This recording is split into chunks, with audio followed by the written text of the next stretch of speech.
Hello friends, स्वागत है हमारे यूट्यूब चैनल में। बीएसएफ रिक्रूटमेंट फॉर्म फिल करना स्टार्ट हो गया है। कौन कौन सी वैकेंसीज है वो हम आपको पहले बता चुके हैं, पूरा डिटेल में यहाँ भी बता रहे हैं। पीडीएफ इसका आपको चाहिए, पीडीएफ पूरा कहाँ से लोड करना है वो भी आपको बता रहे हैं, और लास्ट डेट क्या है वो भी बता रहे हैं। और दूसरी बात साथ ही आपको ये भी हम बता रहे हैं अभी फॉर्म वीडियो शुरू करने से पहले कि यदि आप ये बीएसएफ का वर्दी पहनना चाहते हैं तो फॉर्म बहुत जल्दी करके अप्लाई करना है। लास्ट डेट का इंतजार नहीं करना है। ऑनलाइन फॉर्म फिल होगा। लास्ट डेट में आपको प्रॉब्लम हो सकती है यदि साइट में कोई टेक्निकल प्रॉब्लम आ जाता है तो। अब बॉर्डर सिक्योरिटी फोर्स, आप बीएसएफ गूगल सर्च कीजिए या bsf.gov.in पर आप जाइए। यहाँ इस लिंक को आपको ओपन करना है। ये आप ओपन करते हैं, यहाँ पर बीएसएफ का साइट खुल जाता है। अब इसको देखिए, हमने सबके लिए थोड़ा ठीक रहता है। हमारे बहुत सारे जो हमारे स्टूडेंट्स हैं वो इंग्लिश वाले हैं, तो उनके लिए हम इंग्लिश में इसको थोड़ा सा बता देते हैं जो साइट जो है। अब ये देखिए, आपको यहाँ पे सबसे ऊपर राइट साइड में ये जो 3 लाइन आपको दिखाई दे रही हैं, इस पर आपको जाना है। क्योंकि कुछ हमारे साथियों ने हमें मैसेज किया था कि कहाँ से शुरू हुआ है और लिंक कहाँ पर है, हमें मिल नहीं रहा है साइट में। यहाँ पर इसको आप ओपन कीजिए। इसको अपन ओपन करेंगे तो यहाँ पर आता है रिक्रूटमेंट। अब देखिए, यहाँ पर रिक्रूटमेंट में आप चले जाइए। रिक्रूटमेंट में रिक्रूटमेंट ओपनिंग्स को आपको लिंक ओपन करना है। रिक्रूटमेंट ओपनिंग्स लिंक ओपन हो जाता है। उसके बाद यहाँ पर आपको मिलेगा कंप्लीट डिटेल्स, कौन कौन सा वैकेंसी है, कितना वैकेंसी है, आपको किस वैकेंसी के लिए आपको अप्लाई करना है। आप मैट्रिक पास हैं तो उसमें आपको 3 प्रकार की वैकेंसी है आपके लिए। आप तो वार्ड बॉय, वार्ड गर्ल या आया के लिए आप आवेदन कर सकते हैं। अब ये देखिए, इसमें सबसे पहले गाइडलाइंस है। गाइडलाइन आपको डाउनलोड कर लेना है। इसको भी पूरा आप स्टडी करें, हिंदी में भी मिल जाएगा ये पूरा आपको। ओपनिंग कौन कौन सा है देखिए, एक तो है BSF air wing recruitment. Air wing recruitment पूरा डिटेल आपको चाहिए। यहाँ पे आपको पूरा पीडीएफ डिटेल मिलेगा।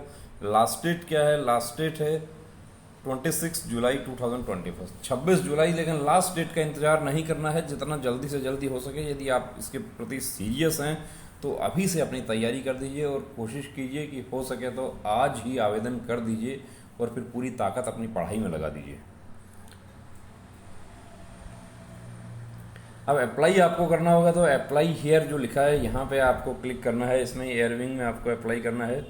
उससे पहले हम आपको दूसरे भी दिखा देते हैं। बीएसएफ पैरामेडिकल स्टाफ रिक्रूटमेंट, इसमें आपको पीडीएफ आपको चाहिए तो पीडीएफ आपको यहाँ से व्यू डिटेल मिलेगा। लास्ट डेट इसका भी 26 जुलाई है 2001। और अप्लाई हियर आपको यहाँ पे क्लिक करना है। वेटनरी रिक्रूटमेंट, वेटनरी में हेड कांस्टेबल और कांस्टेबल के रिक्रूटमेंट हैं वेटनरी में, तो उसका भी लास्ट डेट 26 जुलाई 2021 है। और पीडीएफ आपको चाहिए तो पीडीएफ इसका और पीएमएस पैरामेडिकल स्टाफ दोनों का सेम ही है, दोनों एक ही एडवर्टीजमेंट में दोनों का डिटेल है। अप्लाई हियर, तो इसको देखिए, अब हम यहाँ पे देखते हैं कि अप्लाई आपको करना है तो ये लिंक आप ओपन करते हैं। इसमें आपसे कौन सा डिटेल्स मांगा जाएगा। यहाँ पर आपको पर्सनल इन्फॉर्मेशन आपको देना है, कैंडिडेट्स नेम, मोबाइल नंबर और ईमेल आईडी, ये सब आप देंगे तो ओटीपी आपको जनरेट करना है। ओटीपी आपको मिलेगा, वो आप ओटीपी से आगे का जो प्रोसेस है वो आपको करना है। अब हम आपको डिटेल्स दिखा देते हैं कौन कौन सा वैकेंसी है वो सब भी। अब ये देखिए, ये है एयर विंग का रिक्रूटमेंट नोटिफिकेशन है। ओपनिंग डेट कब से है रिक्रूटमेंट का? तो ओपनिंग डेट एप्लीकेशन का है 27 जून 2021 और क्लोजिंग डेट क्या है? 26 जुलाई 2021 11:59 PM। ये आपको ध्यान रखना है ये समय। लेकिन कोशिश ये करना दोस्तों, आने वाले 7 दिन में अपना जो है फॉर्म का कार्रवाई आपको कंप्लीट कर देना है। ज़्यादा डिले आप करेंगे आपके लिए नुकसान हो सकता है। अब एयर विंग में कौन कौन सा रिक्रूटमेंट है तो देखिए, असिस्टेंट एयरक्राफ्ट मैकेनिक है, असिस्टेंट सब इंस्पेक्टर का है वो रोटरी विंग। इसमें क्या क्वालिफिकेशंस वगैरह है वो सब आपको दिखाएंगे। और दूसरा असिस्टेंट रेडियो मैकेनिक है, rotary wing, fixed wing, ALH, Dhruv, ये सब पूरा इसमें मैकेनिक, एवोनिक्स, रेडियो राडार। और इसके अलावा इसमें है कांस्टेबल स्टोरमैन। देखिए, जो हमारे मैट्रिक पास हैं कैंडिडेट्स उनके लिए ये वैकेंसी है। इसमें जनरल के लिए 5 वैकेंसी है। इधर आप देख सकते हैं UR, EWS, OBC, SC, ST. UR का 5 वैकेंसी है, ये ईडब्ल्यूएस का 1 है और 01 ही एसटी का है और एससी का यहाँ पे वैकेंसी नहीं है और ओबीसी का 1 वैकेंसी। अब एससी हमारे जो साथी यहाँ पे अप्लाई करना चाहते हैं वो आवेदन कर सकते हैं यदि आपका एज जो है वो यूआर का एज में आप काउंट होते हैं तो। इसके अलावा पे स्केल दिया हुआ है, वैकेंसी में चेंज करने का अधिकार बीएसएफ के पास में। इसके बारे में नेशनलिटी जो है उसमें must be a citizen of India होना चाहिए। और एलिजिबिलिटी कंडीशन, अब एलिजिबिलिटी कंडीशन जो एज का है वो देखिए, सब इंस्पेक्टर एएसआई जो है उसमें 28 वर्ष तक है और कांस्टेबल स्टोरमैन में 20 से 25 वर्ष तक है। तो ये देखिए, ये बहुत ही सुनहरा मौका है हमारे उन साथियों के लिए जो एसएससी जीडी में ओवर एज हो गए थे। अब इसमें 25 तक है तो प्लस 3 वर्ष इसमें ओबीसी का कर देते हैं तो ओबीसी के लिए हो जाता है 28 वर्ष और एससी एसटी के लिए इसमें 30 कर देते हैं तो ये हो जाता है 30 साल तक। क्रूशल डेट जो है वो closing date on receipt of online application, वो कितना है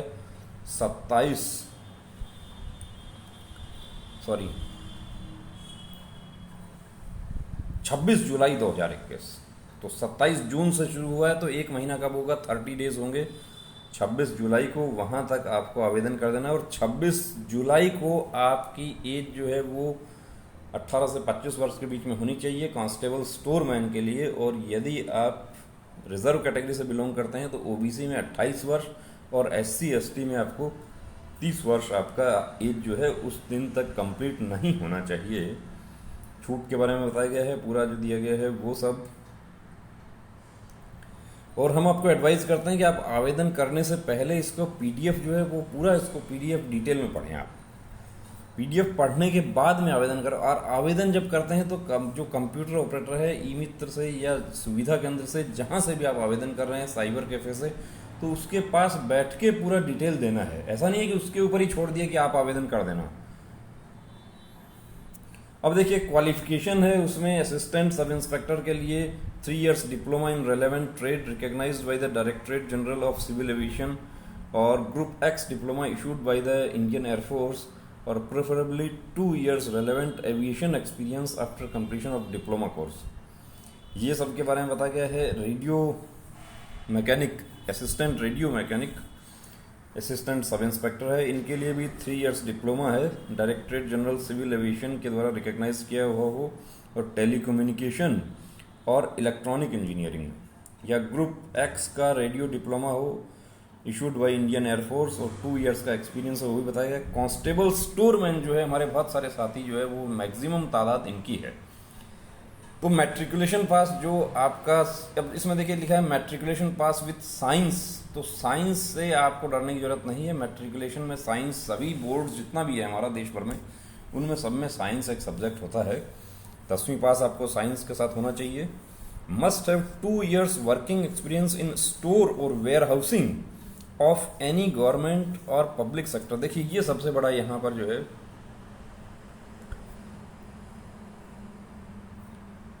इसमें आपके पास में 2 इयर्स का एक्सपीरियंस होना चाहिए, वर्किंग एक्सपीरियंस। वो कहां से मिलेगा, तो वो आप किसी गवर्नमेंट, पब्लिक सेक्टर या गवर्नमेंट अंडरटेकिंग से, ऑटोनोमस ऑर्गेनाइजेशन या कोई प्राइवेट लिमिटेड कंपनी या प्राइवेट फर्म या इंस्टीट्यूशन, इनसे आप वो कांस्टेबल स्टोरमैन का एक्सपीरियंस आप ले सकते हैं। यानी कि आपको वहां पर देखिए आपने काम किया होगा तब वो आपको सर्टिफिकेट देंगे कि आप इस लाइन में आप ऑलरेडी हैं, तो आपको ये सर्टिफिकेट मिल जाएगा। इसके साथ ही वर्किंग नॉलेज इन कंप्यूटर और having prior aviation experience is preferable. यदि आपके पास में एविएशन इंडस्ट्री का किसी प्रकार का एक्सपीरियंस है तो उसमें आपको प्राथमिकता दी जाएगी। कंप्यूटर, तो कंप्यूटर देखिए, कंप्यूटर तो जो स्टोर में यदि आपने काम किया है तो स्टोर में तो सब कुछ इन्वेंट्री मैनेजमेंट जो है वो कंप्यूटर पर ही होता है, मैनुअल अभी नहीं होता है कहीं। एक छोटा सा जो वर्कशॉप होता है हमारा, जहाँ पे हम सर्विस वगैरह ये व्हीकल्स के करवाते हैं, वो भी कंप्यूटर से सब कुछ ऑपरेट करते हैं। तो उसका नॉलेज आपका जो है, लेकिन आपका एक्सपीरियंस सर्टिफिकेट जो हो उसमें ये बात आप ध्यान रखना है कि आप उसमें कंप्यूटर नॉलेज के बारे में भी आपका लिखा हुआ होना चाहिए, अन्यथा वो आपका फॉर्म रिजेक्ट में नहीं चला जाए।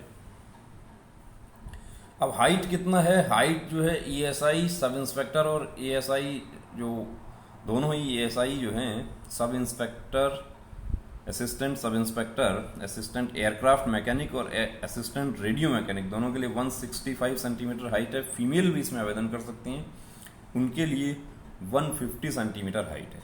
चेस्ट जो है वो 76 से 80 है और महिलाओं के लिए चेस्ट की कोई सीमा नहीं है। और 2 centimetre relaxable by 2 centimetre candidates below years of age, जो 20 से कम है उनका 2 सेंटीमीटर का उनको रिलैक्सेशन दिया है। वेट के बारे में बताया गया है। स्टोरमैन के लिए भी 165 सेंटीमीटर हाइट है। तो हमारे जो साथी हाइट की वजह से ट्रेड्समैन या कांस्टेबल जीडी में भर्ती नहीं हो पाए, उनके लिए भी ये बहुत अच्छा मौका है कि अब 165 सेंटीमीटर हाइट की जो भर्ती है उसमें वो आवेदन कर सकते हैं। महिलाओं के लिए इसमें 150 सेंटीमीटर हाइट है। मेडिकल स्टैंडर्ड जो है उसके बारे में पूरा बताया गया है। सीपी यहाँ पे 3 होगा, इशारिया बुक, और मेडिकल गाइडलाइन 20 मई 2015 की जो है उसके बारे में बताया गया है। और अमेंडमेंट जो उसके बाद में है उनके बारे में बताया गया है। टैटू के बारे में भी पूरा डिटेल यहाँ पे दिया गया है। प्रोसेस ऑफ सर्टिफिकेशन वो इसमें EWS SC ST OBC इसमें एनेक्स किया गया है, उस प्रोफॉर्मा में आपके सर्टिफिकेट्स होने चाहिए। अब देखिए इसमें नोट भी कहा है कि नोट दिया गया है कि candidates are warned that they will be permanently debarred from the examination conducted by the BSF in case they fraudulently claim EWS SC ST OBC ex serviceman status. यदि किसी प्रकार का आपने फ्रॉड करने की कोशिश किया एक्सपीरियंस सर्टिफिकेट्स, सॉरी ये जितना भी आपका सर्टिफिकेट है उसमें, तो आपको परमानेंटली BSF के एग्ज़ाम में आगे भविष्य में आपको बैठने से वंचित किया जा सकता है। और डेट ऑफ बर्थ जो है वो मैट्रिकुलेशन सेकेंडरी सर्टिफिकेट उसके बारे में बताया गया है। अब इसमें भर्ती किस प्रकार होगी, तो भर्ती में देखिए सबसे पहले आपका रिटन एग्जामिनेशन होगा। फर्स्ट फेज में दोनों जो ASI पोस्ट है उसके लिए पहले रिटन एग्जामिनेशन होगा। उसका सिलेबस यहाँ पे दिया गया है। क्वालिफाइंग मार्क्स 50% है और 45% है। द पोस्ट वाइज सिलेबस भी पूरा दिया गया है, कंप्लीट दिया हुआ है, वो आप पढ़ सकते हैं। सेकंड फेज में डॉक्यूमेंटेशन होगा, फिजिकल स्टैंडर्ड टेस्ट होगा और फिजिकल एफिशिएंसी टेस्ट होगा, जिसमें 1 माइल यानी 1600 मीटर की रेस है। मेल के लिए 8 मिनट में कंप्लीट करना है, फीमेल के लिए 12 मिनट में। और स्टैंडिंग बोर्ड जंप वो 4.5 फीट है और महिलाओं के लिए 3 फीट है। डिच भी क्लियर करना पड़ेगा आपको, खड्डा क्लियर करना पड़ेगा यहाँ पे 6 फीट का और 4 फीट का। और जंप एंड रीच 7 फीट का आपको, एक्सक्लूडिंग 1 फीट रीच, वो आपको जंप एंड रीच करना होगा। एक सर्विसमैन के लिए PET जो है वो रिक्वायर्ड नहीं है। मेडिकल एग्जामिनेशन के बारे में बताया गया है कि मेडिकल एग्जामिनेशन में इसमें पूरा प्रोसेस किया, आप अनफिट हो जाते हैं तो आपको अपील करने का अधिकार मिलेगा। और एरर ऑफ जजमेंट जो होगा उसके लिए ही आपको अपील जो है वो स्वीकार की जाएगी। सिलेक्शन प्रोसेस कांस्टेबल स्टोरमैन का है, उसमें फर्स्ट फेज में फिजिकल स्टैंडर्ड टेस्ट होगा। अब देखिए कांस्टेबल स्टोरमैन में पहले फिजिकल स्टैंडर्ड टेस्ट होगा, उसमें पहले एग्जाम नहीं होगा, PST होगा यहाँ पे।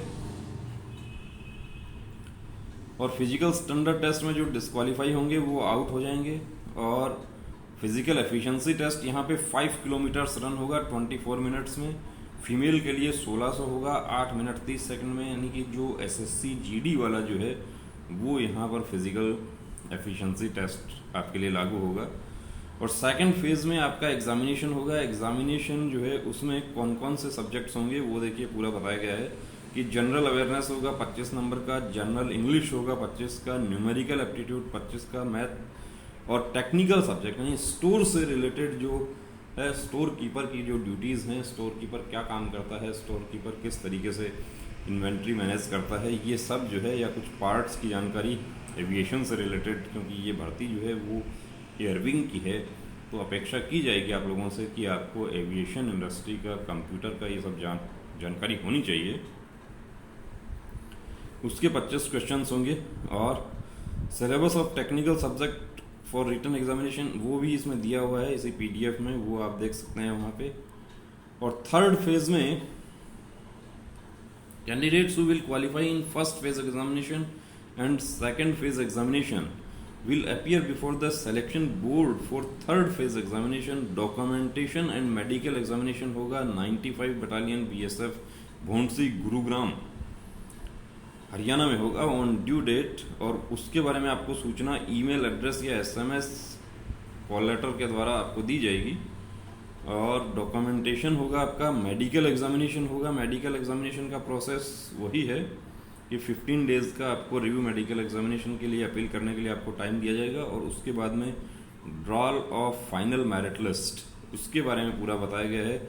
अब देखिए यहाँ पर जो है एक बात यहाँ पे साफ लिख दी गई है कि इसमें no waiting list shall be maintain kept. इसमें साफ लिखा हुआ है विज्ञापन में कि वेटिंग लिस्ट का कोई प्रावधान नहीं होगा, यानी कि आप वेटिंग लिस्ट के लिए आप दावा नहीं कर सकेंगे। और लिस्ट बीएसएफ का वेबसाइट पर आएगा। टाई केसेस जो है उसके बारे में बताया गया है। तो पूरा डिटेल पहले आपको देखना है। अप्लाई कैसे करना है, फ़ी क्या होगा, तो 100 रुपीज़ का फ़ी होगा, उसके बारे में बताया गया है। कैसे पे करना है, लिंक ओपन हो गया है 27 जून 2021 को रात को, जिसको कहते हैं कि सुबह 12 बजे, यानी कि जिस दिन 26 का रात को 12 बजा है। और उसके बाद में जो 0001 हुआ है AM 27 का, उससे लिंक बिल्कुल ओपन हो गया है। फॉर्म स्टार्ट हो गया है। कुछ हमारे साथी जो है उन्होंने आवेदन भी कर दिया है, कल ही उन लोगों ने आवेदन कर दिया। अब net banking, debit card, credit card, nearest authorise common service centre, इन सब से आपको women candidates and candidates belonging to SC ST tribes और BSF serving personnel and ex serviceman जो है उनके लिए इसमें कोई फ़ी नहीं है, उनका बिल्कुल एग्जम्प्ट है फ़ी। और फ़ी पेमेंट जो है वो ऑनलाइन ही एक्सेप्ट होगा। और फीस एक बार आपने पे कर दिया उसके बाद में रिफंड नहीं किया जाएगा। और फ़ी यदि आपने पे नहीं किया है तो आपका फॉर्म रिजेक्ट हो जाएगा। अब इसमें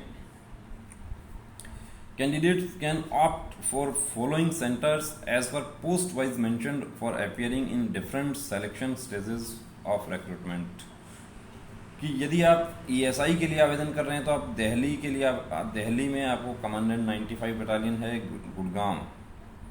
और कांस्टेबल स्टोर मैन में देखिए कौन कौन से सेंटर्स हैं। गुवाहाटी है, हजारीबाग है, दिल्ली है, जोधपुर है, जालंधर है, बेंगलुरु है। ये सभी सेंटर्स हैं। इसमें से कोई एक सेंटर आप ऑप्ट कर सकते हैं। कौन सा सेंटर आपको ऑप्ट करना है, इंस्ट्रक्शंस दिया हुआ है, वो आपको पढ़ना है। तो दोस्तों ये है BSF एयरविंग का पूरा कंप्लीट डिटेल। अब दूसरा इसमें कौन सी है, दूसरी भर्तियां इसमें पैरामेडिकल स्टाफ का भी है, तो वो अगले वीडियो में हम डिस्कस करेंगे। वीडियो बहुत लंबा हो जाता है, तो इसका जो दूसरा पार्ट है उसमें पैरामेडिकल स्टाफ का पूरा डिटेल और वेटनरी स्टाफ का पूरा डिटेल उसमें डिस्कस करेंगे। तो दोस्तों पूरी तरीके से हो जाइए तैयार। BSF की वर्दी की रुकना नहीं, थमना नहीं, इस बार अब ठानना है, वर्दी को हर हाल में पाना है।